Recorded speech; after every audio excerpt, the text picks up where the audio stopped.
Indian హిస్టరీలో ఇప్పటి వరకు మనం 12వ శతాబ్దం వరకు చెప్పుకున్నాం కదా. సో 12వ శతాబ్దం తర్వాత ఆల్మోస్ట్ 11వ శతాబ్దంలోనే మనకి ఇండియాలోకి ముస్లింలు దండయాత్ర చేస్తారనమాట. సో ముస్లింల దండయాత్ర అంటే అరబ్బుల దండయాత్రలు అంటారు.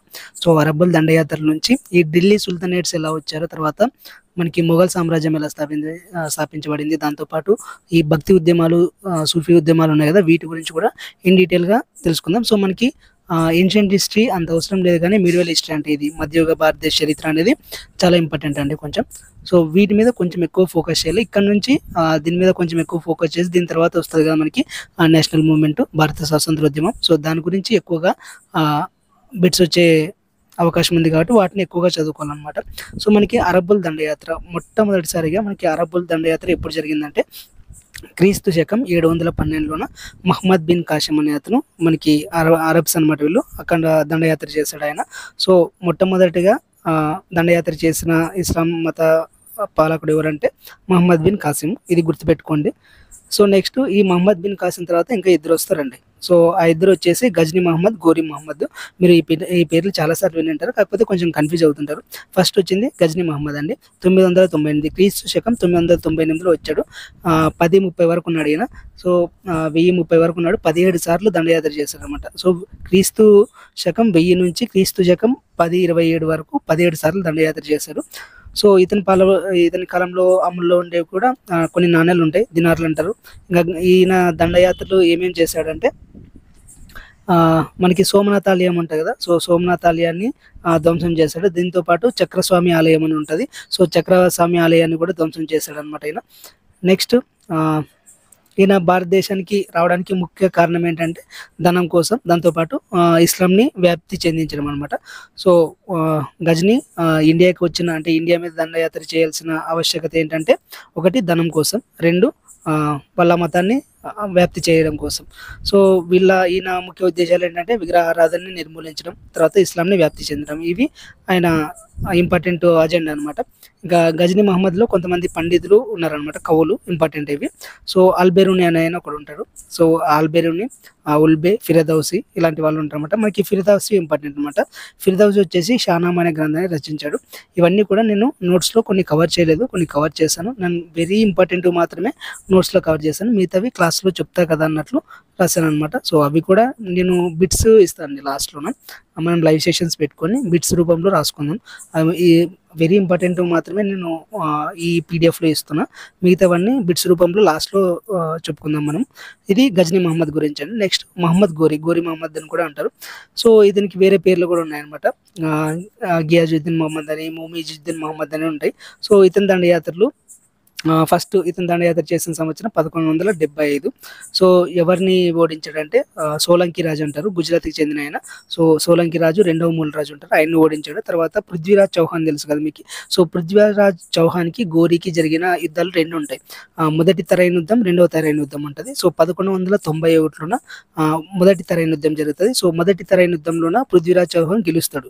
రెండవ తరైన యుద్ధంలోన పృథ్వీరాజ్ చౌహాన్ ఓడిపోతాడు. సో గోరీ విజయం సాధిస్తాడు అనమాట. సో అక్కడ మనకి ఇస్లాం మతం అనేది ఎక్కువ రాజ్యస్థాపనకి, అంటే ఇస్లాం రాజ్యస్థాపన అనేది అక్కడ జరిగింది అనమాట మనకి. సో రెండవ తరైన యుద్ధం ద్వారా భారతదేశంలో ఇస్లాం మత స్థాపన జరిగిందని చెప్పచ్చు.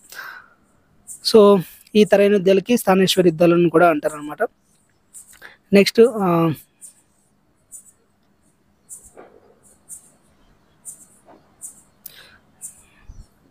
ఇతను ఇంకో యుద్ధం కూడా చేస్తాడు, చాంద్వార్ యుద్ధం కూడా చేశారు. చాంద్వార్ యుద్ధం వచ్చేసి 1194. సో ఈ చాంద్వార్ యుద్ధం తర్వాత కాశీ నగరాన్ని ఈయన నాశనం చేస్తాడు అనమాట. సో ఇప్పటికి కూడా ఉంది కదా మనకి కాశీ.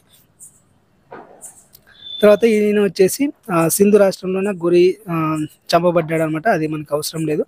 సో గోరీ ఇక్కడ మనకి ఇండియాలోన బానిస వంశంకి చెందిన ఒక అతను ఉంటాడు, కుతుబుద్దీన్ ఐబక్ అనే అతను ఉంటాడు అనమాట. ఈ కుతుబుద్దీన్ ఐబక్ అనే అతను ఈ గోరీ ఉంటాడు కదా, గోరీ యొక్క బానిస అనమాట, ఒక సేవకుడు.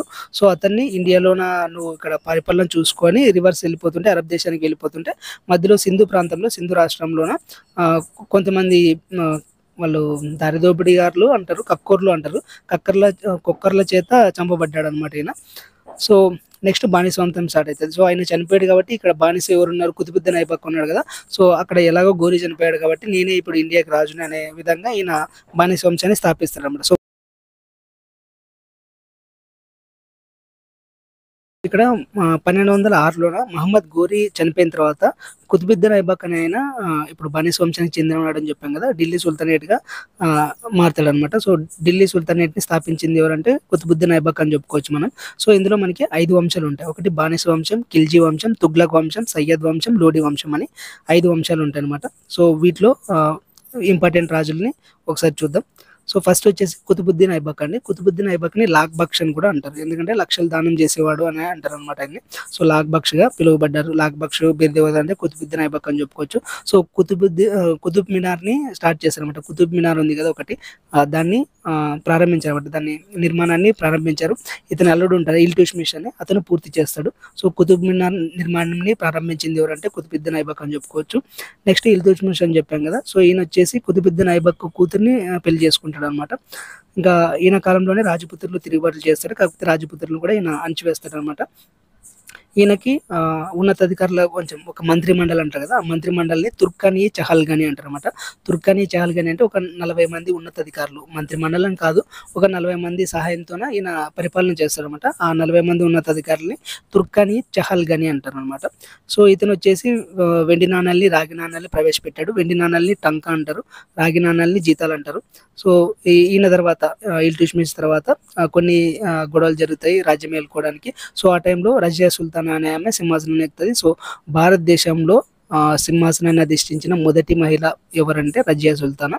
సో 1236 గుర్తుపెట్టుకోండి. రజియా సుల్తానా ఎవరంటే ఈమె కుతుబుద్దీన్ ఐబక్ యొక్క ఇల్టుష్మిష్ యొక్క కూతురు అనమాట. సో ఇల్టుష్మిష్ కూతురు రజియా సుల్తానా. నెక్స్ట్ బాల్బన్ ఉంటాడండి. బాల్బన్ పాటించిన విధానం వచ్చేసి ఐరన్, బ్లడ్ అండ్ ఐరన్ అనే విధానం అండి, రక్తం మరియు ఇనుము అంటారు. సో ఇతను వచ్చేసి తిరుగుబాటులు చేస్తారు కదా ఎవరైనా సామంత రాజులు, వాళ్ళని కఠినంగా అణచివేశాడు. దీంతోపాటు మంగోల్స్ దాడి చేస్తారండి, మనకి అబ్దల్ అనే ఒక ఆయన దాడి చేస్తాడు. ఆ దాడులను కూడా తిప్పేస్తాడు అనమాట. సో మంగోల్స్ వస్తాడు. సో మంగోలియన్స్ నుంచి ఆ దాడులు వచ్చినా కూడా ఈయన తిప్పి కొడతాడు అనమాట. సో ఈయన కొంచెం కొత్త పద్ధతులు తీసుకొస్తాడు అనమాట. ఇస్లాంలోన సిజ్దా అనేది ఒక పద్ధతి తీసుకొస్తాడు, ఫైబోస్ అనే పద్ధతి తీసుకొస్తాడు. సో వీటిని ప్రవేశపెట్టింది ఎవరు అంటే బాల్బన్ అని చెప్పాలా. సో ఇలాంటి క్వశ్చన్స్ అడుగుతాడు. సో సిజ్దా అంటే ఏంటి, కాళ్ళకు నమస్కరించడం. ఫైబోస్ అంటే ఏంటి, చేతికి ముద్దు పెట్టడం, అంటే రాజు యొక్క కాళ్ళకు నమస్కరించడం, రాజు యొక్క చేతిని ముద్దు పెట్టడం. ఇలాంటి ఆచారాలు తీసుకొచ్చామంటే ఈ ఆచారాలన్నీ పర్షియన్ ఆచారాలు. సో నెక్స్ట్ ఖిల్జీ వంశంలో మనకి ఇంపార్టెంట్ రాజులు వచ్చేసి అలావుద్దీన్ ఖిల్జీ. ఈయన మనకి సౌత్ సైడ్ కూడా దండయాత్రలు చేశాడు అనమాట. సో దక్షిణ భారతదేశం పైన దండయాత్రలు చేశాడు. ఈయన దేవగిరిలోని యాదవుల్ని ఓడించాడు. మనకి వరంగల్లో కాకతీయులను ఓడిస్తారు తెలుసు కదా మనకి. కాకతీయుల్ని ఓడించి ఆయన ఎవరు ప్రతాపరుద్దీన్తో కప్పం కట్టించుకుంటారు. తర్వాత ద్వార సముద్రంలో హొయసలలు కూడా ఓడిస్తారు అనమాట. సో హొయసలల దగ్గర మనకి విజయనగర సామ్రాజ్య స్థాపకులైన ఆర్యర్ రాయలు, బుక్కరాయలు కూడా పనిచేస్తారు, లేదంటే వరంగల్లోన కూడా వర్క్ చేశారని చెప్తారు. అది కొంచెం కాంట్రవర్సీ అవుతుంది. సో హొయసలలు ద్వార సముద్రాన్ని పరిపాలిస్తారు, వాళ్ళని కూడా ఖిల్జీ ఓడిస్తాడు అనమాట. సో అల్లావుద్దీన్ ఖిల్జీ యొక్క సైన్యాధ్యక్షుడు ఎవరంటే మాలిక్ కాఫూర్. సో ఈయన దక్షిణ దండయాత్రలు ఉన్నాయి కదా, ఇప్పుడు మనకి సౌత్ ఇండియా దండయాత్రలోనే ఎక్కువ ఇంపార్టెన్స్ ఇతనికి ఉంటుంది అనమాట, మాలిక్ కాఫూర్కి. సో నెక్స్ట్ ఈయన వచ్చేసి మార్కెట్ని నియంత్రించామట. సో మార్కెట్ నియంత్రణ విధానం ప్రవేశపెట్టింది ఎవరంటే అలావుద్దీన్ ఖిల్జీ. సో ఈయన దివాన్గి సరియత్ అనే దాన్ని ప్రవేశపెడతారు అనమాట. సో ఏం లేదండి, మార్కెట్లో విచ్చలవిడిగా ధరలు పెడుతుంటారు కదా, కొంతమంది ఎక్కువ ధరలకి, కొంతమంది తక్కువ ధరలకి విడుస్తుంటారు కదా. అలా కాకుండా ప్రజెంట్ మనం రైతు బజార్లోన ఎలాంటి మార్కెటింగ్ విధానం ఉంటుందో అలా మార్కెట్ నియంత్రణ విధానాన్ని తీసుకొచ్చింది ఎవరంటే అలావుద్దీన్ ఖిల్జీ. సో దీన్ని దివానీ రిసాయత్ అంటారు అన్నమాట. సో నెక్స్ట్ పన్నుల్లో కూడా కొన్ని సంస్కరణలు తీసుకొచ్చాడు. భూమి యొక్క పన్నుల్లో సంస్కరణ తీసుకొచ్చాడు, దాన్ని కామ్స్ అంటారు. సో మామూలుగా పన్నులు అంటే 1/6 వంతు వసూలు చేసేవాళ్ళు, ఈయన 1/5కి తీసుకొచ్చాడు అనమాట. నెక్స్ట్ మహమ్మద్ బిన్ తుగ్లక్. ఈయన కొంచెం పిచ్చి తుగ్లక్ అని కూడా అంటారు. సో విచిత్ర ఆలోచనల రాజుగా పిలువబడ్డాడు అనమాట. సో కొంచెం ఈయన ఆలోచనలన్నీ కొంచెం వింతగా ఉంటాయి అన్నమాట. సో రాజధానిని మార్చాడు, రాజధానిని ఢిల్లీ నుంచి దౌలతాబాద్కి మార్చాడు. ఎందుకు మార్చాడు అంటే అప్పటికే వీళ్ళు సౌత్ ఇండియాని కూడా ఆక్రమించారు కాబట్టి అన్నిటిని మొత్తం ఇండియాని మొత్తం పరిపాలించాలంటే ఢిల్లీలో ఉంటే సరిపోదు, మధ్యలో ఉండాలా అన్నట్లు మహారాష్ట్రలోని దేవగిరికి తీసుకొచ్చారంట. ఐ థింక్ మహారాష్ట్ర, మధ్యప్రదేశ్ అది దౌలతాబాద్. సో దౌలతాబాద్కి రాజధాని చేంజ్ చేశాడు అనమాట. సో అది చేంజ్ చేసినా కూడా అది కూడా ఫెయిల్ అయింది. తర్వాత టోకెన్ కరెన్సీని తీసుకొచ్చాడు. టోకెన్ కరెన్సీ అంటే మామూలు ఇప్పుడు మనం వాడతాం కదా, ఇప్పుడు మన కరెన్సీ నోట్స్ ఉంటాయి. ఆ కరెన్సీ నోట్స్‌ని దాని వాల్యూ ఏముండదు. కాకపోతే అది ప్రభుత్వం ముద్ర వేసినారు కాబట్టి ఇప్పుడు 500 నోట్స్, 100 నోట్స్ మనం వాడతాం. సో, అలా ఒక ఒక వస్తువు యొక్క విలువ ఆ ముఖ విలువ దాని యొక్క వాస్తవ విలువ కంటే ఎక్కువుంటే దాన్ని టోకెన్ కరెన్సీ అంటారనమాట. మనకి ఇది ఎకనామీలో వస్తది. సో, టోకెన్ కరెన్సీని ప్రవేశపెడతారంట. తామ్ర నాణేలు అంటే ఇది రాగి నాణేల్ని ప్రవేశపెడతారు. రాగి నాణేలు తామ్రం అంటే రాగి నాణేలు అనుకుంటా. సో, రాగి నాణేల్ని ప్రవేశపెడతాడు. దీనివల్ల ఏం జరిగిందంటే నకిలీ నాణేలు ఎక్కువ చలామణి అయ్యాయన్నమాట. సో, దానివల్ల ఇది కూడా ఫెయిల్ అయింది. నెక్స్ట్ పన్నులు పెంచాడు. సో, పన్నులు పెంచాడు. దోబులుంటాయి. 2 నదుల మధ్య ఉండే ప్రాంతాన్ని దోబు అంటారనమాట. సో, దోబుల మధ్యన ఉండే ప్రాంతాల్లో పన్నులు ఎక్కువ పెంచారనమాట. సో, రైతులు తిరుగుబాటు చేస్తారు ఇతని టైంలోన. కాకపోతే రైతులకి కొంచెం మంచి పనులే చేస్తాడు. కాకపోతే రైతులకి పన్నులు పెంచడం వల్ల తిరుగుబాటు చేస్తారనమాట. నెక్స్ట్ ఫిరోజ్ షా తుగ్లక్ ఉంటాడు. ఫిరోజ్ షా తుగ్లక్ వచ్చేసి ఇది ఇంపార్టెంట్ చూడండి. సాగునీటి కాలువలను నిర్మించిన ఢిల్లీ సుల్తాన్ ఎవరంటే ఫిరోజ్ షా తుగ్లక్. ఈయన యమునా నది నుంచి హిస్సార్‌కి కాలువలు నిర్మించాడనమాట. నెక్స్ట్ కొంచెం చారిటీ కూడా చేస్తాడు. దివీని ఖైరత్ అంటే చారిటీ విభాగం. దివానీ బంధుగాన్ అంటే బానిసల విభాగం. ఇవి స్థాపించింది ఎవరంటే ఫిరోజ్ షా తుగ్లక్. జిజియా పన్ను మనకి ఫస్ట్ మహమ్మద్ బిన్ కాసిం వేస్తాడండి. సో, మహమ్మద్ బిన్ కాసిం ఫస్ట్ ఆయన ఆక్రమించిన ప్రాంతంలో జిజియా పన్ను విధిస్తాడు. ఆయన తర్వాత జిజియా పన్ను విధించింది హిందువులపైన కఠినంగా అమలు చేసింది ఎవరంటే ఫిరోజ్ షా తుగ్లక్ అండి. నెక్స్ట్ లోడీ వంశం వస్తది. లోడీ వంశం అనేది లాస్ట్ వంశం. మనకు మధ్యలో సయ్యద్ వంశం ఉంటది. సయ్యద్ వంశం అనేది చాలా లీస్ట్, దానికి ఇంపార్టెన్స్ కూడా ఉండదు. సో, లోడీ వంశంలో కూడా మనకి సికిందర్ లోడీ, ఇబ్రాహీం లోడీ చాలా ఇంపార్టెంట్. సికిందర్ లోడీ ఆగ్రాని రాజధానిగా చేసుకొని ఉన్నాడు. సో, ఈయన సంస్కృత బుక్స్ ఉంటాయి కదా, వాటిని పర్షియన్‌లోకి ట్రాన్స్‌లేట్ చేసుకున్నాడనమాట. నెక్స్ట్ ఇబ్రాహీం లోడీ, ఈయన చాలా ఇంపార్టెంట్. 1952లోన పానీపట్ యుద్ధం జరుగుతది. మొదటి పానీపట్ యుద్ధంలోన బాబర్ చేతిలో ఓడిపోతాడంట. బాబర్ ఎవరంటే మనకి మొఘల్ సామ్రాజ్యం ఉంది కదా, దాని స్థాపకుడు బాబర్ అనమాట. సో, మొదటి పానీపట్ యుద్ధం ఎప్పుడు జరిగింది? 1526. ఇది చాలా ఇంపార్టెంట్. ఇయర్ గుర్తుపెట్టుకోండి. నెక్స్ట్ వీళ్ళ పరిపాలన ఎలా ఉండేది? ఇక్తా వ్యవస్థ. ఇక్తా వ్యవస్థ అంటే మనకి రైతువారీ వ్యవస్థ ఎలా ఉందో అలాగే అనమాట. ఒక ప్రాంతాన్ని మొత్తం ఒక ఇక్తాకిచ్చి ఆయనకి పన్నులు వసూలు చేసుకునే అధికారాన్ని ఇవ్వడం అనమాట. సో, భూమిని ఇక్తాదారులకు కేటాయించి వారితో పన్నులు వసూలు చేయించడమే ఇక్తా వ్యవస్థ అనమాట. మనకి రైతువారీ పద్ధతి ఎలా ఉంటుందో అలాగనమాట. నెక్స్ట్ పన్ను విధానం ఎలా ఉండేది? ఖరాజ్ అనేవాళ్ళు అంటే భూమి పన్నుని, హిందువులపై విధించే పన్నుని జిజియా పన్ను అనేవాళ్ళు, ముస్లింలపై విధించే పన్నుని జకాత్ అనేవాళ్ళు. సో, వీళ్ళు ఈ సైన్యం ఎలా ఉండేదంటే గుర్రాలు ఉండేవి, ఏనుగులు ఉండేవి. సో, ఈ కాలంలో గన్స్ కూడా వాడారనమాట. బందూక్స్ కూడా వాడారనమాట. న్యాయస్థానం ఎలా ఉండేదంటే షరియత్ చట్టాలు, వీళ్ళు ముస్లిం చట్టాలు ఉంటాయి కదా, షరియత్ చట్టాల ఆధారంగా కూడా న్యాయ వ్యవస్థ ఉండేదనమాట. సో, ముస్లిం రూల్ కాబట్టి ముస్లిం పరిపాలన ఉంటది. సో, షరియత్ చట్టాల ఆధారంగా వీళ్ళు న్యాయ వ్యవస్థ ఉండేది. ఆర్థిక వ్యవస్థ ఎలాగా ఉండేదంటే ఇంకా మామూలుగా చెప్పుకున్నాం కదా దోబులు ఉన్నాయని.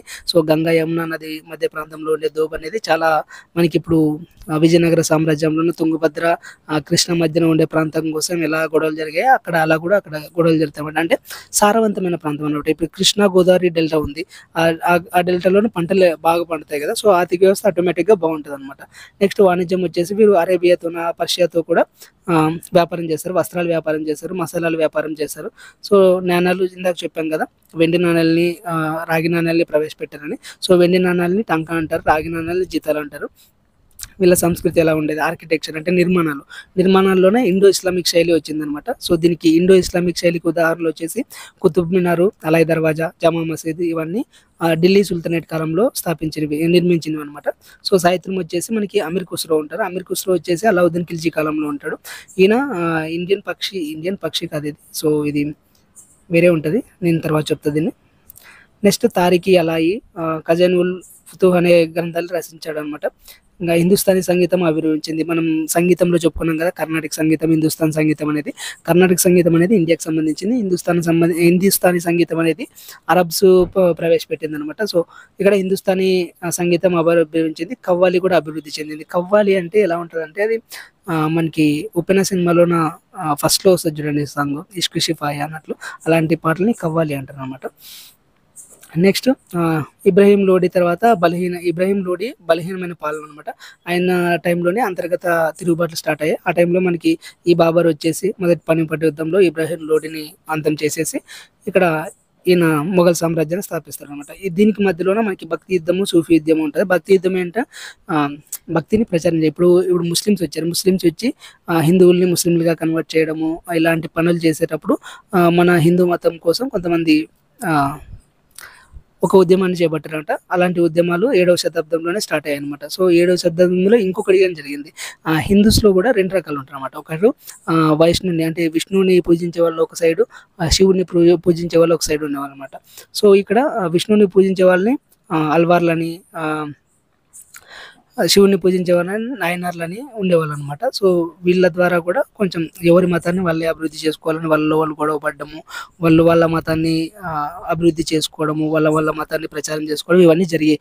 మనకి 12వ శతాబ్దంలోనే మనం వరంగల్ గురించి చెప్పేటప్పుడు అంటే కాకతీయుల గురించి చెప్పేటప్పుడు మనకి సిద్ధేశ్వర చరిత్ర గాని, లేదంటే శ్రీనాథుని గురించి గాని వీళ్ళందరూ ఎటు సైడ్ వీళ్ళందరూ శివుడి సైడ్ అనమాట. సో శివుడి యొక్క కీర్తనలు గాని, ఆయన భీమఖండం, కాశీఖండం ఇలాంటివి రాస్తాడు కదా శ్రీనాథుడు. సో వీళ్ళంతా శైవ భక్తులనమాట. సో శైవం గురించి ప్రచారం చేస్తారు. ఇంకా మనకి పల్నాటి బ్రహ్మనాయుడు ఉంటాడు. ఆయన వైష్ణవ భక్తుడు. వీర వైష్ణవాన్ని ప్రబోధిస్తాడు. మనకి రామానుజాచార్యులు ఉంటాడు. ఆయన వీర వైష్ణవాన్నే ప్రచారం చేస్తారనమాట. ఇలా విష్ణు భక్తులు వైష్ణవ మతం ప్రచారం చేస్తారు. శివుని భక్తులు శైవ మతాన్ని ప్రచారం చేస్తారంట. అలాంటి ఉద్యమమే భక్తి ఉద్యమం అనమాట. సో 7వ శతాబ్దంలోనే స్టార్ట్ అయింది ఇది. 12వ శతాబ్దం నుంచి ఉత్తర భారతదేశంలో కూడా వ్యాపించింది అనమాట. అంటే ఇది స్టార్ట్ అయింది తమిళనాడులో స్టార్ట్ అవుతుంది. తమిళనాడులోన మనకి దశావతారం మూవీ చూస్తారు కదా, ఫస్ట్‌లో స్టార్టింగ్‌లోనే ఒక ఫైట్ ఉంటది. అంటే మీరు వైష్ణవుడిని వదిలేసి మనకి శైవ మతంలోకి కన్వర్ట్ అవ్వండి అని ఆయన్ని హింసిస్తారు కదా. సో అలా స్టార్ట్ అవుతదనమాట. అది కూడా కులుంగోత చోళుడు మనకి తూర్పు చాళుక్యులు ఉన్నారు కదా. సో తూర్పు చాళుక్యుల్లోనే చివరి రాజు ఉంటాడు కదా. మనకి విమలాదిత్యుని కొడుకు ఉంటాడు కదా. ఆయన వచ్చేసి రాజేంద్రుని యొక్క కూతుర్ని పెళ్లి చేసుకుంటే అక్కడ మొదటి రాజేంద్రుడు చనిపోవడంతో, మొదటి రాజేంద్రుడు కొడుకు చనిపోవడంతో అక్కడ వారసులు లేడని ఇక్కడ తూర్పు చాళుక్యుల రాజ్యాన్ని, అక్కడ చోళుల రాజ్యాన్ని రెండు ఏకం చేసి చోళ చాళుక్య రాజ్యంగా డెవలప్ చేస్తాడనమాట. ఆయన కులుంగోత చోళుడు. ఆ కులుంగోత చోళుడే ఈ వైష్ణవ మత అభివృద్ధికి కోసం అక్కడ శైవుల్ని హింసించడం ఇలాంటివి చేస్తాడనమాట. సో అది చాలా పెద్ద చాప్టర్ లేండి, మనం అంత అవసరం లేదు మనకి. సో ఇందులో ముఖ్య వాళ్ళు వీళ్ళని సంతులు అంటారనమాట. సంతులు కాదు, సంత్ ఇది. సో సంతులు అంటారనమాట. సో మొదటి సంత్ వచ్చేసి మనకి రామానంద, రామభక్తిని ప్రచారం చేస్తాడు. కులవీక్షని వ్యతిరేకించారు. ఈయన శిష్యులు వచ్చేసి కబీరు, రాయిదాసు. సో కబీరు ఎవరి శిష్యుడు అంటే రామానంద యొక్క శిష్యుడు. నెక్స్ట్ కబీర్ వస్తాడు. కబీరు హిందూ ముస్లింల ఐక్యతని నొక్కి చెప్పారంట. హిందువులు ముస్లింలు అంతా ఒకటే, అందరు కలిసి ఉండాలి అని చెప్తారనమాట. ఈయన రాసే కవితలు ఏంటంటే దోహాలు అంటారన్నమాట. హిందీలో దోహా అంటారు, తెలుగులో కవితలు అంటారు. నెక్స్ట్ గురునానక్ వచ్చేసి సిక్కు మత స్థాపకుడు. ఈయన ఏకేశ్వరవాదాన్ని ప్రచారం చేశారు. ఏకేశ్వరవాదం అంటే దేవుడు అంతా ఒక్కరే దేవుడు అని చెప్పడాన్ని ఏకేశ్వరవాదం అంటారు. ఏక్ ఓంకార సిద్ధాంతాన్ని ప్రతిపాదించాడు. దీంతో పాటు గురుద్వారాలను స్థాపించారు అనమాట. గురుద్వారాలు అంటే సిక్కుల యొక్క పవిత్ర స్థలాలు అనమాట. సో వాటిని స్థాపించారు. గురు గ్రంథ్ సాహెబ్లో ఇతని బోధనలు ఉన్నాయి. గురు గ్రంథ్ సాహిబ్ అనేది మనకి హిందువులకి భగవద్గీత ఎలాగో, ముస్లిమ్స్కి ఖురాన్ ఎలాగో, వీళ్ళకి గురు గ్రంథ్ సాహిబ్ అనేది అలా పవిత్ర గ్రంథం అనమాట. నెక్స్ట్ మీరాబాయి వచ్చేసి కృష్ణుని యొక్క భక్తురాలు అనమాట. సో ఈమె కృష్ణుని గురించి భక్తి గీతాలు రచించింది. ఈమె స్వేచ్ఛని ప్రోత్సహించింది అనమాట. అంటే స్త్రీకి స్వేచ్ఛ ఇవ్వాలని పోరాడింది. నెక్స్ట్ తులసీదాసు రచించిన రచన వచ్చేసి రామచరితమానస్ అంటే మనకి తెలుగులో రామాయణం అని ఉంటుంది కదా. సో మానస్ని ఇతను రాశాడు అనమాట. ఇంకా రాముని గురించే ప్రచారం చేశాడు. నెక్స్ట్ వీళ్ళ భక్తి ఉద్యమం ప్రభావం వల్ల సమాజంలో ఎలా ఉండింది, కుల వ్యవస్థ పైన విమర్శ జరిగింది. కులాలు ఉండకూడదు, అందరూ ఒకటే అనే భావాన్ని వీళ్ళు ప్రచారం చేశారనమాట. సో వీళ్ళు పాటుపడింది వాళ్ళ భక్తి, వాళ్ళ దేవుణ్ణి ప్రచారం చేయడానికి అయినా కూడా దాంట్లోన కుల వ్యవస్థ అనేది నిర్మూలించాలి, స్త్రీలకి స్వేచ్ఛ ఇవ్వాలి, దళితులకు కూడా ఆధ్యాత్మిక అవకాశాలు ఇవ్వాలి, ఇలాంటి భావాలను తీసుకురావడం ద్వారా ఈ భక్తి ఉద్యమం అనేది మంచి ఉద్యమంగా పేరు వచ్చిందనమాట. లేకపోతే వీళ్ళు స్వార్థం కోసం వాళ్ళ దేవుడిని ప్రచారం చేసుకోవడానికి స్టార్ట్ చేసినా కూడా దీనివల్ల మంచి జరిగింది కాబట్టి సో ఈ భక్తి ఉద్యమాల గురించి మనం ఇప్పుడు నేర్చుకుంటున్నాం అనమాట, అంతే. సో నెక్స్ట్ ఇలాగే ఇస్లాంలో కూడా సూఫీ ఉద్యమం కూడా స్టార్ట్ అయింది అనమాట. సూఫీ ఉద్యమాలు ఇస్లాం మతంలో స్టార్ట్ అవుతాయి. 10వ శతాబ్దంలో పర్షియాలో స్టార్ట్ అవుతాయి. తర్వాత 12వ శతాబ్దంలో ఇండియాలోకి వస్తాయి. వీళ్ళ సిద్ధాంతం ఏంటంటే భగవంతుని చింతనలోనే ఉండాలి, మనకి ఆధ్యాత్మిక భక్తి పెరగాలి. సో ప్రేమ కానీ భక్తి కానీ మనం మోక్షం పొందాలంటే ప్రేమ ద్వారా భక్తి ద్వారానే మోక్షం పొందగలము అనేవి వీళ్ళ యొక్క ఇంపార్టెంట్ సిద్ధాంతం అనమాట. దీంతోపాటు కొంచెం వీళ్ళకి ఖలీఫాలు అని కూడా ఉంటారు, వాళ్ళని సిల్సిలాలు అంటారు. సో వీళ్ళలో ముఖ్యమైన గురువుల శ్రేణి వచ్చేసి చిష్టి, సుహవర్ది, కాద్రి ఇలా ఉంటారు అనమాట. సో వీళ్ళలో ముఖ్యమైన వాళ్ళు ఖ్వాజా మొయినుద్దీన్ చిష్టి. ఈయన అజ్మీర్లోన సిల్సిగా ఉన్నాడు అనమాట. సో ఇవి కొంచెం చూసుకోండి. కుతుబుద్దీన్ బక్తియార్ కాకి చాలా ఇంపార్టెంట్. ఈయన ఢిల్లీలో సూఫీ కేంద్రాన్ని స్థాపించాడు. తర్వాత నిజాముద్దీన్ ఔలియా, తర్వాత బాబా ఫరీద్, వీళ్ళ గురించి కొంచెం చూసుకోండి, మనకి అంత అవసరం లేదు. నెక్స్ట్ మొఘల్ సామ్రాజ్యం ఇంపార్టెంట్ అండి. అండ్ కొంతమందికి మెంబర్షిప్ ఎలాగ తీసుకోవాలో తెలియదు అంటున్నారు, వాళ్ళ కోసం చెప్తున్నా. మామూలుగా ఇప్పుడు మీరు ఛానల్ ఓపెన్ చేస్తే మీకు సబ్స్క్రైబ్ బటన్ ఉంటుంది కదా, సబ్స్క్రైబ్ బటన్ పక్కనే జాయిన్ బటన్ ఉంటుందండి. సో జాయిన్ బటన్ క్లిక్ చేస్తే మీకు అక్కడ 2 ఆప్షన్స్ ఉంటాయి, 89 అని 189 అని. సో మీ ఇష్టం ఏదైనా తీసుకోవచ్చు. సో 89 అయినా తీసుకోవచ్చు, 189 అయినా తీసుకోవచ్చు. సో ఏదో ఒకటి క్లిక్ చేస్తే దాంట్లో పేమెంట్ అడుగుతుంది. సో ఫోన్పే, పేటిఎం లేదంటే కార్డ్స్ ద్వారా కూడా మీరు ఏటీఎం కార్డ్, డెబిట్ కార్డ్స్ ద్వారా కూడా పే చేయొచ్చు. సో పే చేస్తే మీకు మెంబర్షిప్ యాక్టివేట్ అవుతుంది. సో మెంబర్షిప్లో ఉండే వీడియోస్ అన్ని మీరు చూసుకోవచ్చు అనమాట. దాంతోపాటు ఆ మెంబర్షిప్ ట్యాబ్లోనే మనకి టెలిగ్రామ్ లింక్ ప్రొవైడ్ చేస్తాను, దాంట్లో టెలిగ్రామ్లో కూడా జాయిన్ అవ్వచ్చు అనమాట. సో తీసుకోవాలనుకున్న వాళ్ళు ఇలా తీసుకోండి, ఓకేనా.